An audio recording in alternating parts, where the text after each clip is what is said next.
Dando continuidade ao vídeo onde eu falo a respeito da introdução de medicamentos com a Valentina, hoje eu gostaria de conversar com você um pouco sobre antipsicóticos e como tem sido a nossa experiência com essa classe de medicamentos para os sintomas do espectro do autismo. Olá, seja muito bem-vindo ao canal Juntando as Peças do Autismo. Eu me chamo Jaqueline e por aqui você vai encontrar todo tipo de conteúdo relacionado à qualidade de vida da pessoa no espectro do autismo e suas famílias. Hoje eu gostaria de compartilhar com você um pouco sobre antipsicóticos. E essa é uma classe de medicamentos muito utilizada no espectro do autismo, principalmente nos níveis mais altos aí de suporte, porque eles têm o objetivo de atenuar sintomas de irritabilidade, impulsividade, hetero e autoagressividade. E o que eu quero é explicar um pouco mais para você a respeito de como esses medicamentos funcionam, para que você possa entender a importância dessa opção na vida da pessoa no espectro do autismo. Mas para isso a gente vai ter que lembrar das nossas aulas de biologia, lembrar um pouquinho, recordar um pouquinho sobre como é o funcionamento do nosso cérebro. As células nervosas, elas são os neurônios, né? E os nossos neurônios, eles não estão grudadinhos, né? Eles têm uma distância entre eles.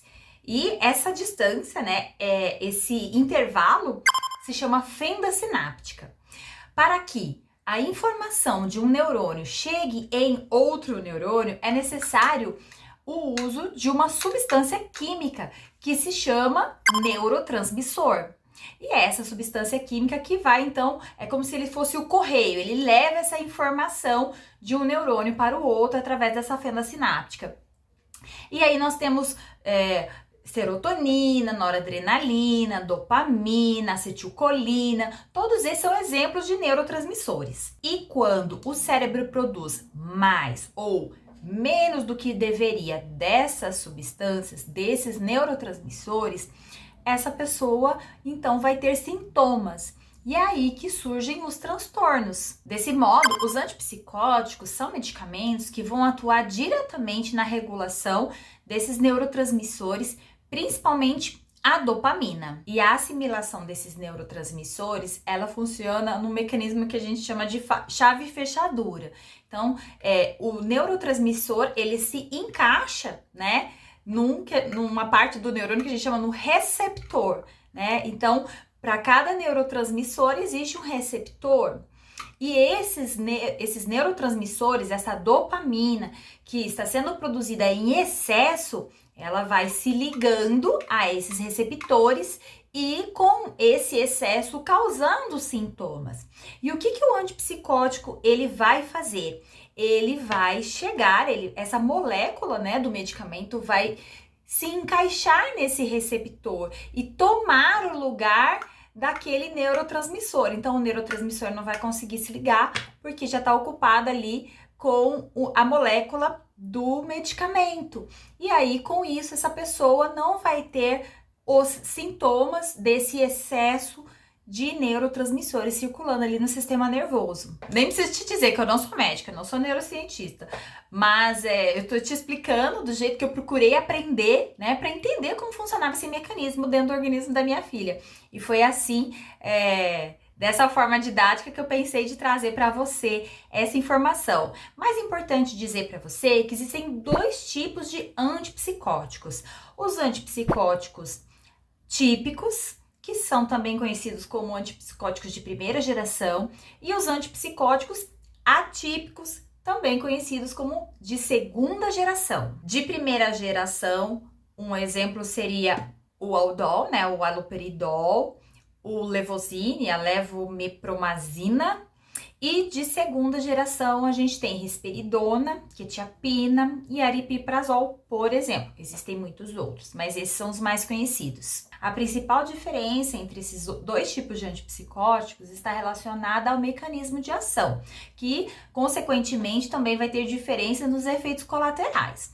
Os antipsicóticos típicos, ou seja, de primeira geração, que são essa tecnologia mais antiga, eles vão agir no cérebro como um todo. Então, muitas vezes, eles acabam alcançando áreas que não são tão interessantes e, por conta disso, eles vão causar efeitos colaterais mais importantes no sentido de sedação, embotamento, catatonia, esses sintomas negativos. Já os antipsicóticos de segunda geração, os atípicos, eles são capazes de alcançar áreas específicas do cérebro e também de modular outros neurotransmissores. E por isso, eles não trazem tantos efeitos sedativos, que é uma grande vantagem, né? Porque aí a pessoa consegue ter uma vida ativa, uma vida prática, né? Sem ter que conviver com esses sintomas. Isso, por um acaso, quer dizer que um é melhor que o outro?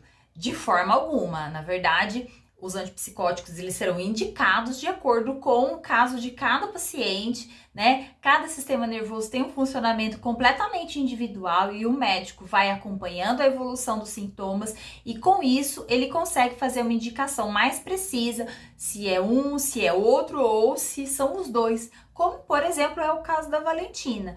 A nossa filha, ela toma o aripiprazol e o levosine. Então, ela toma um antipsicótico de segunda geração, um atípico durante o dia e à noite antes de dormir, ela toma o levosine, que é um antipsicótico de primeira geração, que inclusive esse efeito sedativo mais importante que ele causa ajuda a ela ter um sono tranquilo. E acredite, o nível de atividade cerebral dessa criança é tão intenso que algumas indicações como melatonina, Fernergan e até mesmo a imipramina como coadjuvante aí para ajudar nesse sono, nesse relaxamento noturno, não deram conta.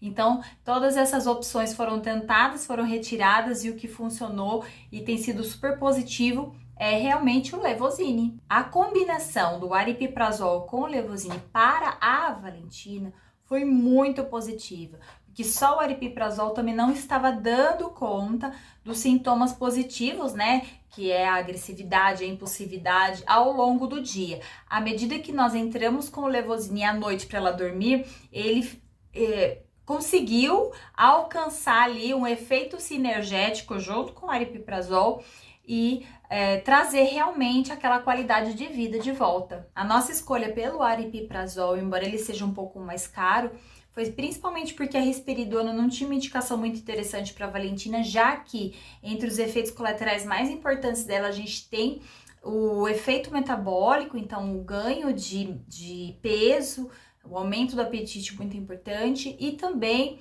a hiperprolactinemia, que é o aumento da prolactina, que causa a produção de leite nas mamas. E como a nossa menina já teve puberdade precoce, já tem um corpo adulto, assim, ficou muito claro que essa não seria uma opção para ela. Uma outra vantagem do aripiprazol é que o Aristab, que é a marca de referência, tem uma apresentação em suspensão oral, ou seja, líquido, que facilita muito a introdução do medicamento, porque você consegue entrar com doses muito baixas e ir graduando essa dose, né, e aumentando assim muito sutilmente para que o organismo da criança tenha condições de se adaptar sem tantos efeitos colaterais. E por fim, uma coisa muito importante que eu gostaria de falar com você a respeito de efeitos colaterais. E aí não só de antipsicóticos, vamos falar de todos esses tipos de medicamentos que normalmente são indicados para as nossas crianças. Gente, efeitos colaterais são diferentes de sintomas de adaptação.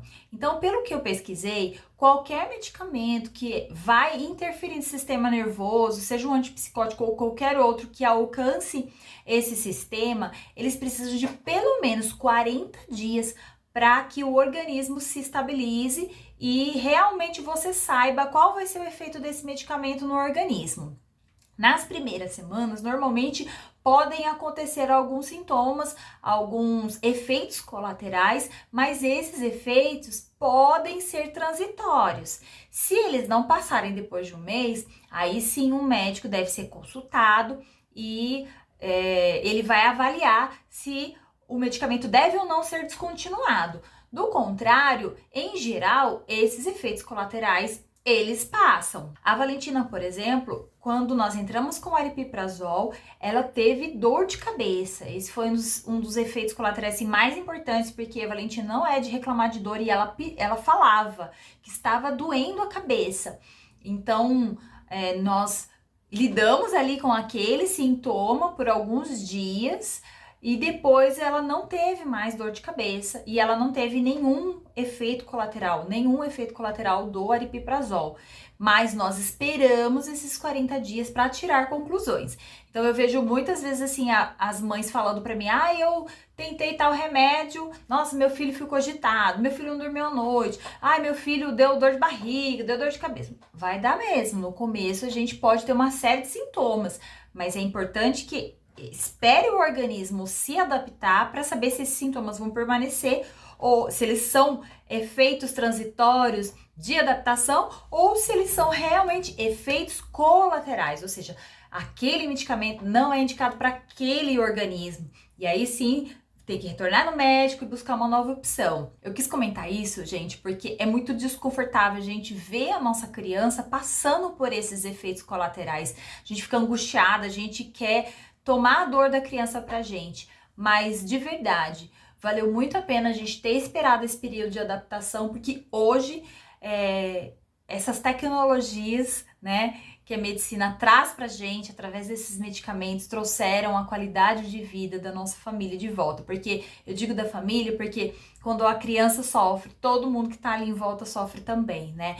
Então, a partir do momento que ela voltou a estar bem, né, reduzindo esses comportamentos positivos que a gente fala, né, agressividade, heteroagressividade, autoagressividade, impulsividade, à medida que todos esses comportamentos foram diminuindo, a gente voltou a ver desenvolvimento aparecer, a fala ficar melhor, né? A interação fica melhor, o controle instrucional fica melhor, ou seja, atender a instruções, a comandos, tudo foi melhorando, né? À medida que ela conseguiu se estabilizar através da ajuda desses medicamentos. Então, acho que vale muito a pena a gente se informar cada vez mais, sabe? Não ter medo, confiar no médico e realmente tentar encontrar qual que é a melhor opção para nossa criança. E aqui em casa foi isso.